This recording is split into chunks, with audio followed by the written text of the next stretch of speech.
بسم اللہ الرحمن الرحیم۔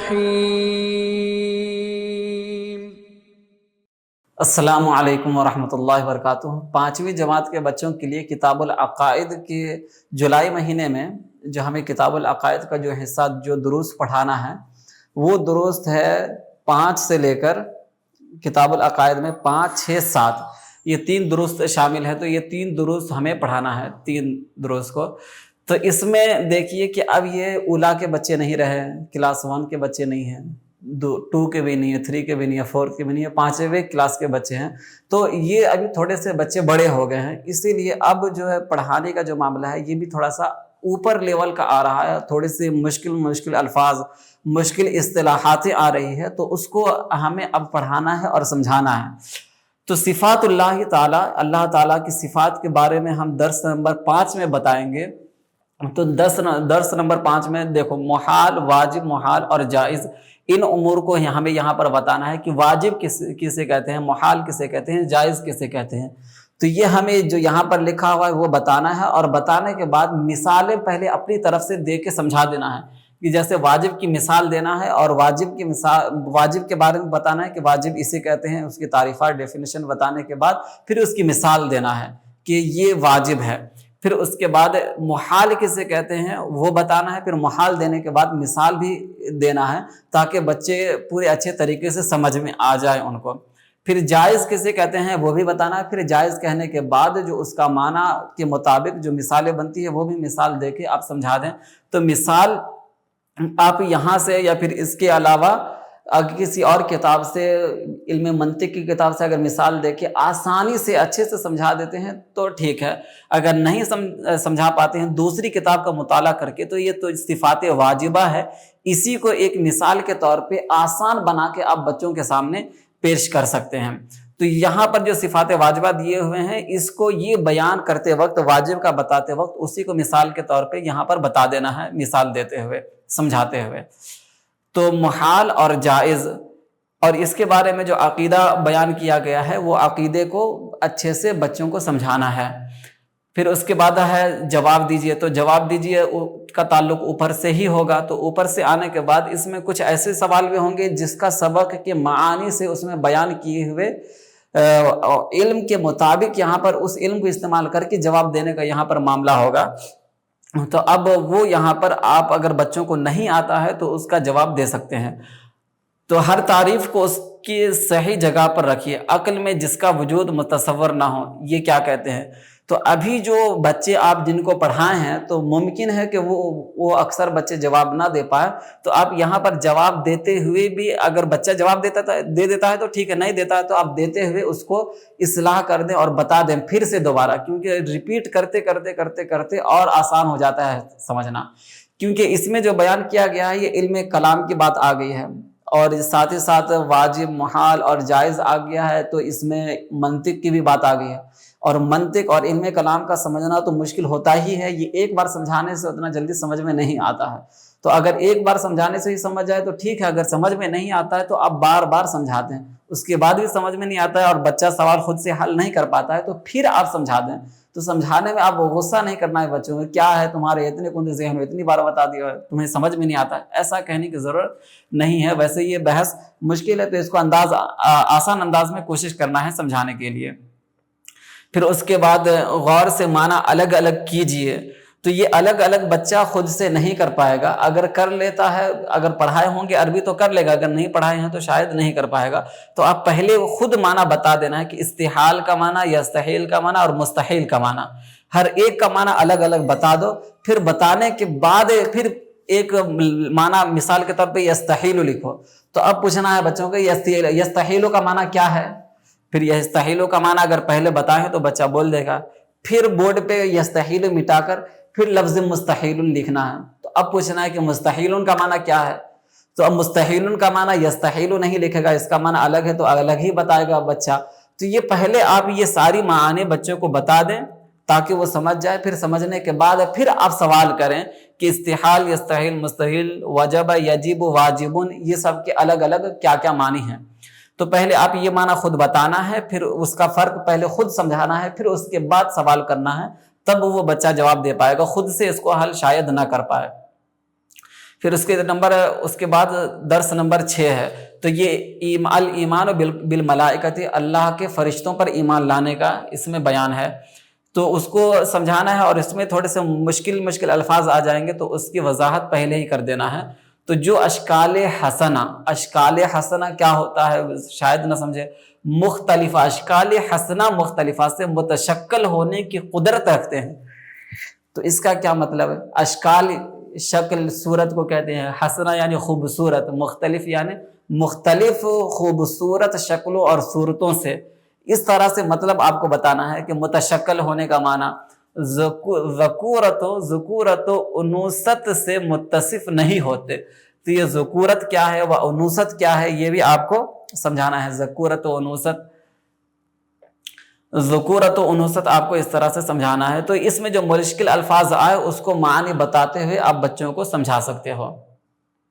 پھر اس کے بعد یہاں پر فرشتوں کے نام ہیں، تو فرشتوں کے نام یہ سارے کے سارے یاد ہونے چاہیے بچوں کو، کہ جبریل علیہ السلام جو صاحب وحی ہیں، میکائیل علیہ السلام جو صاحب ارزاق ہیں، اسرافیل علیہ السلام جو صاحب سور ہیں، اس طرح سے بچوں کو یاد ہونا چاہیے مشہور فرشتوں کے بارے میں۔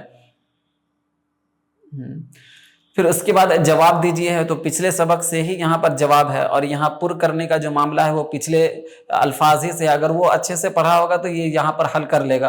اور یہاں پر جوڑنے کو بولنا ہے کہ جبریل علیہ السلام، اور یہاں پر با ہے صاحب ارزاق، قابض ارواح، یہ سب ہے۔ تو کون سے فرشتے کیا ہے یہاں پر وہ لکھا ہے، یہاں پر فرشتے کا نام اور وہ کیا کیا ہے یہاں پر وہ لکھا ہوا ہے، لیکن نمبر وار نہیں لکھا ہوا ہے۔ جیسے ایک نمبر پہ جبریل علیہ السلام ہے اور ایک نمبر پہ یہاں صاحب ارزاق ہے، تو صاحب ارزاق کون ہے تو اس کو لکیر کے ساتھ صحیح کر کے اس طرح سے بتانا ہے۔ جیسے جبریل علیہ السلام ہے، ایک دو مثال پہلے بچوں کو دے دینا ہے تاکہ وہ سمجھ جائے۔ جیسے جبریل علیہ السلام ہے، تو اب جبریل علیہ السلام اوپر کیا پڑھے ہو آپ جبریل علیہ السلام کے بارے میں؟ تو اوپر پڑھے ہو جو صاحب وحی ہے، تو اب صاحب وحی یہاں تلاش کرو۔ ایک نمبر صاحب وحی صاحب ارزاق ہے، یہ بھی نہیں، قابض ارواح یہ بھی نہیں، صاحب وحی ہاں جبریل علیہ السلام صاحب وحی ہے۔ تو اس طرح سے لکیر لے کے اس طرح سے یہاں شامل کرنا ہے کہ جبریل امین صاحب وحی ہے، اس طرح سے۔ تو اس طرح سے ہمیں یہ سبق مکمل کرنا ہے۔ پھر اس کے بعد آ جاتا ہے درس نمبر 7، الایمان بالکتب، اللہ تعالیٰ کی کتابوں پر ایمان لانے کا معاملہ ہے۔ تو یہ یہاں پر بتا دینا ہے، اور یہاں بھی وہی رکھنا ہے، جو مشکل الفاظ ہے اس کے معنی اور وضاحت کرتے ہوئے آگے بتانا ہے۔ یہاں جو 4 کتابیں ہیں، 4 کتابیں کون کون سی ہیں اور وہ کس کس پر نازل ہوئی وہ بھی بتا دینا ہے۔ اگر اس میں آپ کوشش کرو تو فرشتے کا جو نام ہے، جیسے مشہور فرشتے میکائیل علیہ السلام، جبریل علیہ السلام، میکائیل علیہ السلام، اسرافیل علیہ السلام، اسرائیل علیہ السلام، تو اس کو انگلش میں کیا کہتے ہیں اگر یہ آپ اپنی طرف سے بتا سکتے ہو تو اور آسان رہے گا، کیونکہ جب انگریز لوگ اسی نام کو رکھتے ہیں تو بچہ سنتے ہی انگلش میں سمجھ جائے کہ ہاں جبریل علیہ السلام یہ ہے اور ہمیں ان کے بارے میں عقیدہ یہ پڑھایا گیا تھا۔ جب انگلش لفظ سنے تو اس وقت بھی بچوں کو ذہن میں آنا چاہیے، اس لیے۔ تو اسی طرح سے جو کتاب ہے، 4 کتابیں ہیں، تو 4 کتابوں کو انگلش میں کیا کہتے ہیں؟ قرآن کو تو ہولی قرآن ہی کہتے ہیں، اسی طرح سے اوپر کی جو 3 کتابیں اس کو انگلش میں کیا کہتے ہیں وہ بھی بتا دیں، تاکہ انگلش کے ذریعے سے جو ابھی انفارمیشن آ رہی ہے تو اس وقت جب ان کتابوں کو انگلش میں سنیں تو اس وقت بھی بچہ سمجھ جائے کہ ہاں بھئی یہ انگلش میں جو یہ نام بول رہا ہے یہ اردو میں زبور کو کہتے ہیں، اردو میں انجیل کو کہتے ہیں، اردو میں اس کا نام توریت ہے، اس کے بارے میں ہم یہ عقیدہ پڑھے ہیں، یہ عقیدہ صحیح ہے۔ یہ بچوں کو ذہن میں رہے گا تو اچھا رہے گا۔ تو اس طرح سے ہمیں یہ اسباق پڑھانا ہے۔ تو امید ہے کہ آپ کو سمجھ میں آ گیا ہوگا اور بچوں کو بھی انشاءاللہ تعالیٰ آپ اچھے سے سمجھائیں گے۔ السلام علیکم ورحمۃ اللہ وبرکاتہ۔ 5ویں جماعت کے بچوں کے لیے کتاب الاخلاق سے ہمیں سبق نمبر 4 جولائی کے مہینے میں مکمل کرنا ہے۔ تو جولائی کے مہینے میں پورا جو ہمارا سبق ہے وہ سونے کے آداب کے بارے میں ہے، سونے کا طریقہ، پھر اس کی دعائیں ہیں یہاں پر۔ تو انشاءاللہ تعالی ہم اس مہینے میں وہ پڑھائیں گے۔ تو پڑھانے سے پہلے آپ ان کے بارے میں، سونے کے آداب کے بارے میں آپ دعا جو احادیث ہے وہ بتا دیں تو اچھا رہے گا، اس کے ساتھ واقعات جو ہوتے ہیں بزرگان دین کے وہ بتا دیں تو بہت ہی اچھا ہوگا۔ پھر اسی پر اعلیٰ حضرت رحمۃ اللہ تعالی علیہ کا جو واقعہ ہے کہ آپ سوتے تھے تو آپ کے سونے کو اس طریقے سے سوتے تھے کہ سوتے ہوئے محمد ایک نام لکھا ہوا بن جاتا تھا، تو اسی طرح سے دوسرے بزرگان دین بھی ہے جن کے بارے میں اس طرح کے واقعات اور حکایت منقول ہے، تو وہ واقعات کو آپ بتا سکتے ہیں اور پھر اس کے بعد ترغیب دے سکتے ہیں کہ ہمیں سونے میں بھی کون سا طریقہ، کس طریقہ اپنانا چاہیے۔ اور برادر اعلیٰ حضرت رحمۃ اللہ تعالیٰ علیہ کا بھی ایک آپ کے کلام کا ایک شعر ہے جو اچھے سے سونے کے طریقے پر وہ مشتمل ہے کہ سونے میں اس طرح سے سویا جائے کہ سونے سے ہی وہ محمد کا نام ظاہر ہو۔ تو وہ اس طرح کے اگر آپ اشعار مل جائے تو وہ اشعار کے ساتھ بھی آپ بتا سکتے ہو، اور واقعات بتانے کے بعد، اہمیت بتانے کے بعد پھر اب یہ سبق کو آ جاؤ پڑھانے کے لیے۔ تو سبق میں پڑھانے میں کیا ہے کہ یہ اتنا مسئلہ نہیں ہے، کتاب الاخلاق کا معاملہ ہے تو اس میں سمجھانے کی اتنی ضرورت نہیں پڑے گی، صرف آپ پڑھاؤ گے تو بچہ سمجھ جائے گا اس میں۔ تو یہاں پر سونے کے کچھ آداب ہے، تو اس میں ایک دعائیں وغیرہ بھی ہے، تو یہ دعا یاد دلانا ہے، یاد دلانے کے بعد اس کے سوال اور جواب اور خانوں کو پر کرنا ہے۔ تو بچوں کو یہ بھی ترغیب دیتے رہنا ہے کہ سونے میں ہمیں کس طرح کا لحاظ رکھنا چاہیے، اور جب بچہ دوسرے دن آئے تو پوچھنا بھی ہے کہ آج ہم نے سوتے وقت اور آپ نے سوتے وقت کیا اس سنت کو اپنایا ہے یا نہیں، یہ پوچھتے بھی رہنا ہے کہ صرف یہ نہ ہو کہ ہم پڑھاتے جا رہے ہیں اور بچہ یا پھر ہم خود عمل نہیں کر رہے ہیں، بلکہ ہم خود بھی عمل کرنا چاہیے اور بچوں کو بھی اس پر ترغیب دینا چاہیے۔ اور پڑھانے کے بعد جیسے جیسے بچہ دوسرے تیسرے دن آئے تو پوچھتے رہنا ہے کہ آج ہم نے سونے کی یہ آداب پڑھے ہیں تو کیا ہم خود سوتے وقت اس پر عمل کیے ہیں، یعنی کہ بچوں سے بھی پوچھتے رہنا ہے۔ اگر نہیں کیے ہیں تو پھر بچوں کو ترغیب دینا ہے کہ ہمارا صرف یہ کتاب ختم کرنا، اردو سیکھنا مقصد نہیں ہے، بلکہ اس اچھے اخلاق سے ہمیں اپنے خود مزین ہونا، خود اس پر عمل کرنے کے لیے ہم یہ پڑھ رہے ہیں۔ تو اس طرح سے ترغیب دیتے ہوئے عمل کی طرف بھی راغب کرنا ہے۔ السلام علیکم ورحمۃ اللہ وبرکاتہ۔ 5ویں جماعت کے لیے جو جولائی کا مہینہ ہے، اس میں سبق کی منصوبہ بندی جو ہمارا ہے کہ کتنے سبق پڑھانا ہے، تو کتاب الفقہ 5ویں جماعت کے لیے 7 سے لے کر 11 تک کے دروس درس میں شامل ہے، 11 تک کے دروس درس میں یہاں شامل ہے۔ تو اب اس میں ہمیں کیا پڑھانا ہے کہ تشہد اور سلام کی سنتیں سبق نمبر 7 میں۔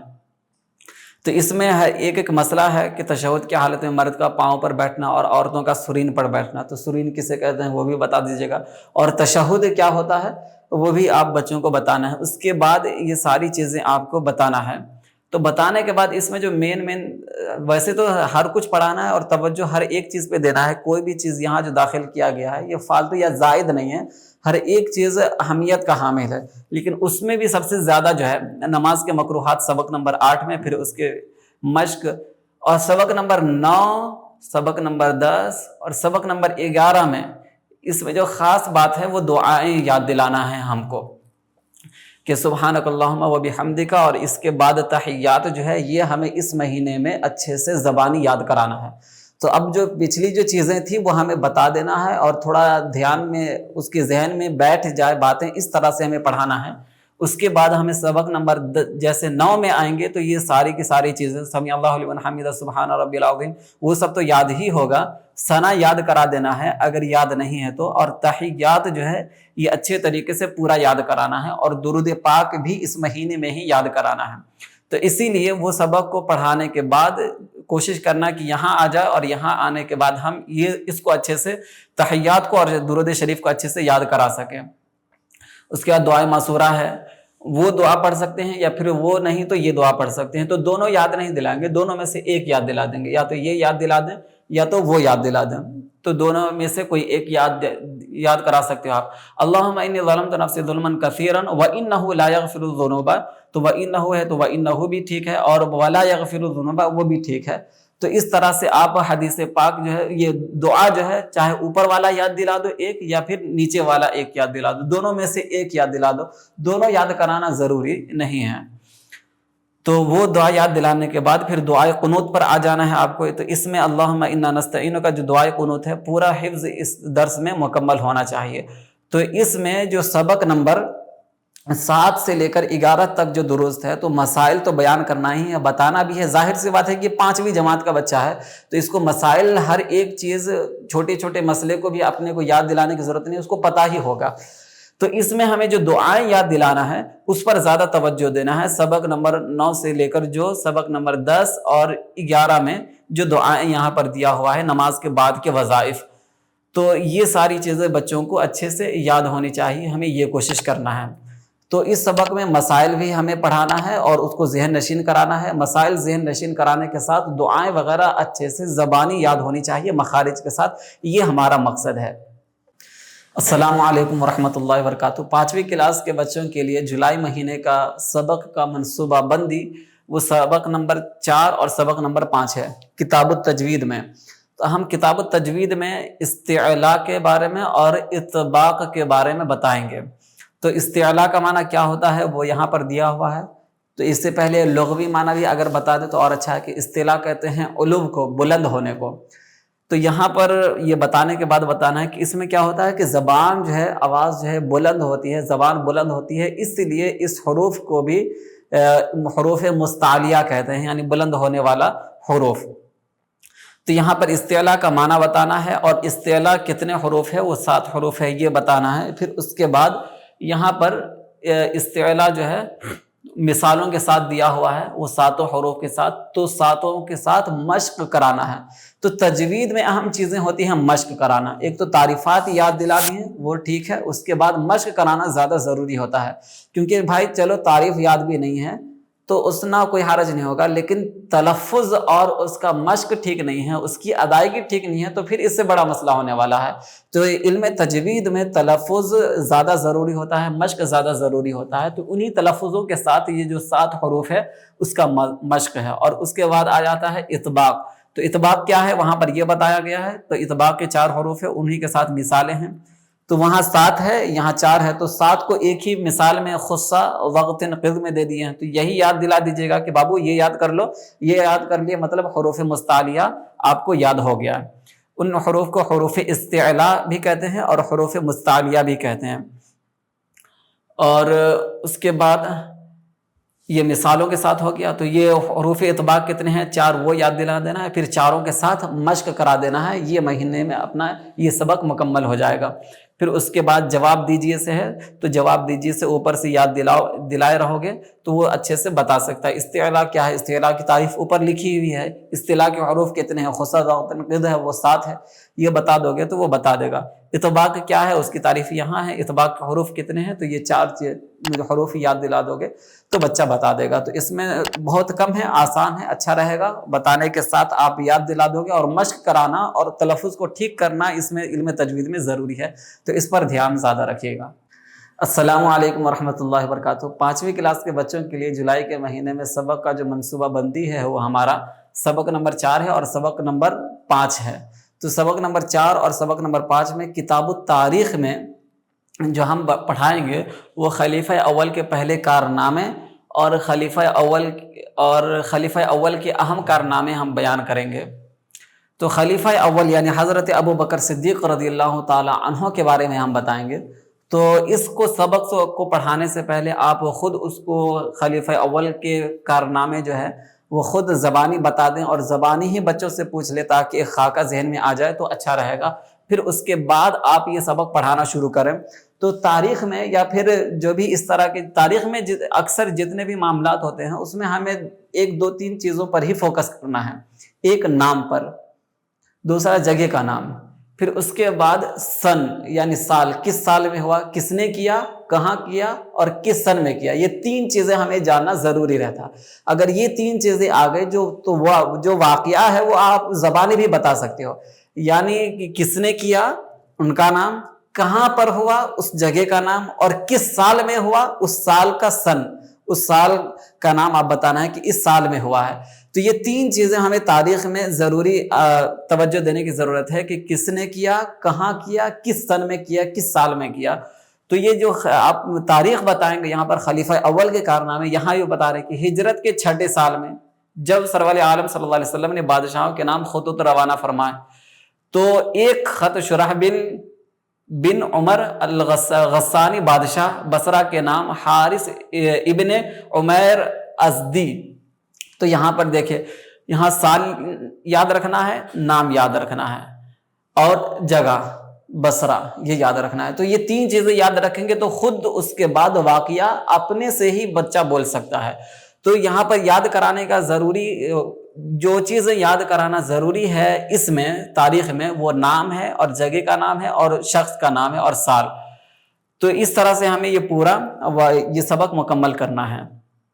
پھر آپ خلیفہ اول بننے کے بعد کیا کیا ہوئے وہ بیان کر دو آپ پہلے ہی، اس کے بعد پھر یہ سبق کے ساتھ خلیفہ اول کے اہم کارنامے، اہم آپ کے جو کام تھے خلیفہ بننے کے بعد جو کام آپ کیے تھے وہ بتانا ہے. تو مرتدوں سے جنگ کے وقت بہت سارے حفاظ صحابہ کرام میدان جنگ میں شہید ہو گئے. تو مرتد کسے کہتے ہیں اگر وہ بتا دیتے ہیں تو اور اچھی بات ہے. تو بتاتے ہوئے جو لفظ کا معنی پتہ نہیں ہوگا وہ بتا دیں. اگر وہ لفظ کا معنی جیسے 5ویں کلاس کے بچے اگر پتہ ہے تو ٹھیک ہے، نہیں پتہ ہے تو بتا دیں. تو اس کے بعد جو نام ہے اور جو چیزیں ہیں یہاں پر اچھے سے ثابت ہونا ضروری ہے. تو ایک قرآنی ٹکڑوں کو ایک مصحف میں جمع کرنے کا حکم صادر فرمایا. تو کس نے؟ صدیق اکبر نے یہ نام مصحف میں کرنے کا حکم فرمایا. اس کام کو کاتب وحی حضرت زید بن ثابت نے کیا. تو یہ نام، تو تاریخ میں ایک بات یاد رکھ لیجیے گا کہ 3 ہی چیزوں پر آپ کو توجہ دینے کی ضرورت ہے. ایک نام، ایک جگہ کا نام اور ایک سال، کس سال میں ہوا وہ. تو یہاں پر بھی آپ نام کو دینا ہے اور کس وقت ہوا ہے وہ بتانا ہے، اور کس شخص نے قرآن جمع کیا وہ نام یاد دلا دینا ہے. تو یہاں پر ایک معروف تھی، یہاں کیا 2 مملکت بہت ہی بڑی اور مشہور معروف تھی، جس میں ایک کا نام فارس ہے تھا اب دوسرے کا نام روم تھا. تو جگہ کا نام آپ کو یاد دلانا ہے. اس وقت ملک عراق اور فارس کے زیر اثر تھا، ملک عراق فارس کے زیر اثر تھا. تو عراق ایک ملک کا نام ہو گیا. تو یہ ملک یاد ہونا چاہیے کہ یہ ملک نے ایسا ایسا کیا، اور جس شخص کا نام ہے تو شخص کا نام اور جگہ کا نام یہ سب آپ یاد دلا دو گے تو پورا بچہ جو ہے تاریخ خود سے بیان کرنے کے قابل ہو جائے گا. اس کے بعد جیسے یہاں پر دیکھیں یرموک ہے، تو یہ یرموک جگہ کا نام دکھا رہا ہے، اور ایک یرموک جگہ کا نام. پھر کون جنگ لڑے تھے؟ حضرت خالد بن ولید، تو لڑنے والے یہ تھے. پھر اس کے بعد 13 سن ہجری نبوی میں 15 دن سخت بخار کے بعد 12 جمادی الاخرہ کو آپ نے اس دار فانے سے کوچ کیا. تو یہ سن ہو گیا کہ آپ کی وفات کب ہوئی. تو یہی چیزیں تاریخ میں یاد رکھنے کی ضرورت ہوتی ہے. پھر اس کے بعد سوال اور جواب تدریب یعنی مشق کے ساتھ یہ درس مکمل ہوتا ہے.